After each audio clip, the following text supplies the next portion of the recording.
If you watched the last video, you know what time it is. We're going through my list of top 5 albums of the year for me. I'm also not gonna go in any particular order.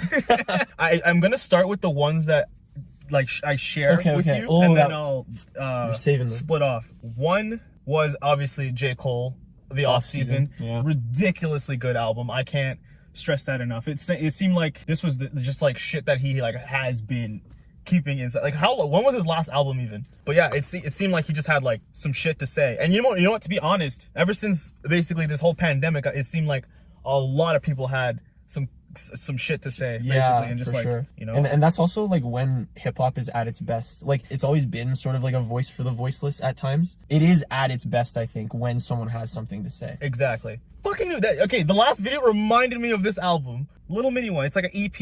It is an EP. 2021. Big Sean and Hit Boy came out with a collaborative album. Why don't I know It's like 5 tracks. All of them are heat because Hit Boy was the producer, and obviously Big Sean. Of course. Bro, I am down.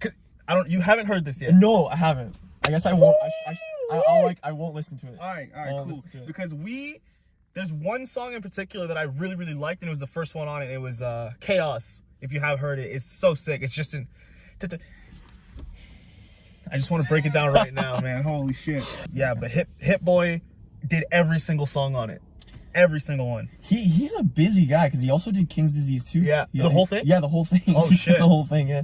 Maybe Corday's whole album, I'm not too sure. He did a couple on Music to Be Murdered By. Yeah, he's a busy guy. Damn. I was going to say King's Disease, but after thinking about it, not something bumped it, but after thinking about it, that album didn't speak to me, really. Fair. It was more specifically Rare that spoke to me. I was like, I really liked Rare. Rare would be one of the top songs I had for the year, but not albums. Didn't make the album. Didn't make the album list. Did you say your favorite off season? Oh, off season was, I think, Amari. I did like Montero. Does it make was your really list, good. Man, I don't know. What bumps it off? Belly came out with an album this year called Snakes and Ladders. Holy shit, this fucking guy can spit. This is the guy that did he did Man Listen. All I got is this ambition. He actually has Nas on one of the songs. It's not called Snakes and Ladders. It's called See You Next Wednesday instead of See You Next Tuesday. Belly featuring The Weeknd. Die For It featuring Nas was also another good one that I liked. You know what? I am gonna say Montero. Okay. Montero definitely. Did it like hit you differently? Absolutely, yeah. Okay. I was also looking forward to this album a lot because I did like Lil Nas X. I like him as a person. He's a really like himself, and he does not fucking hide it. Like he posts like all his fails and shit like online and like on Twitter and stuff, and it's like you are exactly who you are, exactly who you say you are too. And it's very what's it called? Authentic. Yeah, genuine guy, and it's like genuine. That's the word. I really liked Industry Baby when because he put that out as like a single, right? Yeah. And then it was on the album. But I loved that song, man. It was really loved good, that song. Crazy. But I don't even like it that much now because it like the radio burned it, but yeah, it did. Really did like that song. That's not my favorite song on the album though. What is it? Lost in the Citadel. The lyrics are like kind of sad, but then the music is like happy. That was 4, right? That was 4. You need one more. In no particular order. In no particular order. I'm gonna say Donda, actually. I had one. I'm gonna use it as honorable mention, okay. But Donda.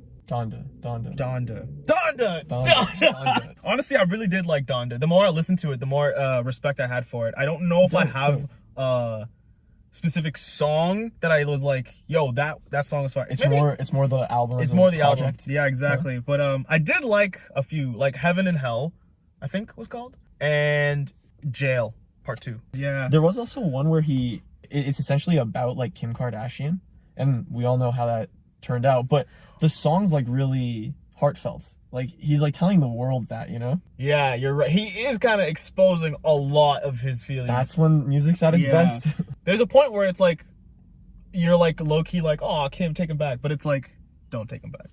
Because today I found out that Kanye West bought a house worth $4.5 million. He's fine, man. Across the street from Kim Kardashian's. Bro, when you're like the most successful like musician in the world or some shit, it's like you're kind of powerful. Like you can't just kind of divorce this person and That's terrifying, man. Yeah. Imagine being her. It's like, Yeah. bro, Yeah. leave me alone. Yeah. That's They'll so write a scary. song about you. That's like, it's kind of like powerful for the other person though, because I imagine Kanye's like feeling it very therapeutically. I honestly, that's the kind of the reason why I like the Billie Eilish one as well, because she either, I don't know what happened, but like they were break up, and then she's like just basically releasing it all. And she's one of the biggest artists on the planet. Like that guy is probably like, shit, like turns this way, she's on the TV, then it's like turns this way, she's like on the newspaper. Yeah. Turns the other way, there's like a billboard. Oh, come on.